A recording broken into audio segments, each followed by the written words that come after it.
سورہ حج میں اور سورہ مومنون میں جو اندر جنین جو ہے ایمبریو جو پرورش پا رہا ہے رحم مادر میں، اس کے مراحل کا جو تذکرہ کیا گیا ہے، اس نے آنکھیں کھول دی ہے، چکا چوند کر دیا۔ چنانچہ ٹورنٹو یونیورسٹی کے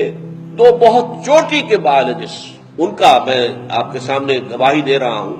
ڈاکٹر کیتھل مور، جن کی ایک بڑی کتاب جو ہے مشہور ترین دی ڈیولپنگ ہیومن ایمبریو، اور وہ دنیا میں سب سے بڑی اتھارٹی مانا جاتا ہے ایمبریولوجی میں، وہ حیران ہے 1400 برس پہلے، جبکہ نہ ابھی ڈسیکشن کا فن ابھی آدھا انسان کو آتا تھا کہ باڈی کو چیر پھاڑ کر دیکھے کہ اندر کیا ہے، کیا ہو رہا ہے۔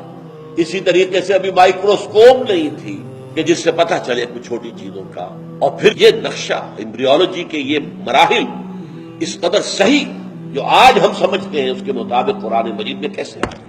دوسرا ہے رابرٹ ایڈورڈز، ان دونوں نے یہ کہا ہے کہ حیرت ہوتی ہے کہ قرآن مجید میں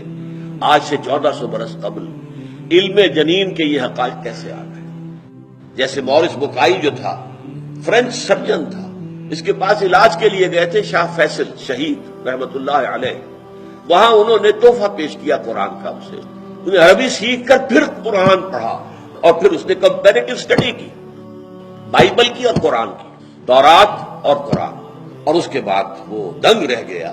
کہ بائبل میں تو بہت سی ایسی چیزیں درج ہیں کہ جن کا غلط ہونا ثابت کر دیا سائنس نے، قرآن میں ایک شوشہ تک ایسا نہیں ہے کہ جسے سائنس نے غلط ثابت کیا۔ لہذا اس نے کتاب لکھی دی قرآن، دی بائبل اینڈ سائنس، اور اعتراف کیا اور پھر ایمان لے آیا۔ تو کاش کہ یہ دونوں بھی، جبکہ ان کے اوپر اتنی بڑی حقیقت واضح ہو گئی تھی، ایمان لے آتے۔ انہوں نے علقہ کی حقیقت واضح کی ہے جو اس سے پہلے ہم پر واضح نہیں تھی۔ جو علم جنین ہے، ایمبریولوجی، اس کے اعتبار سے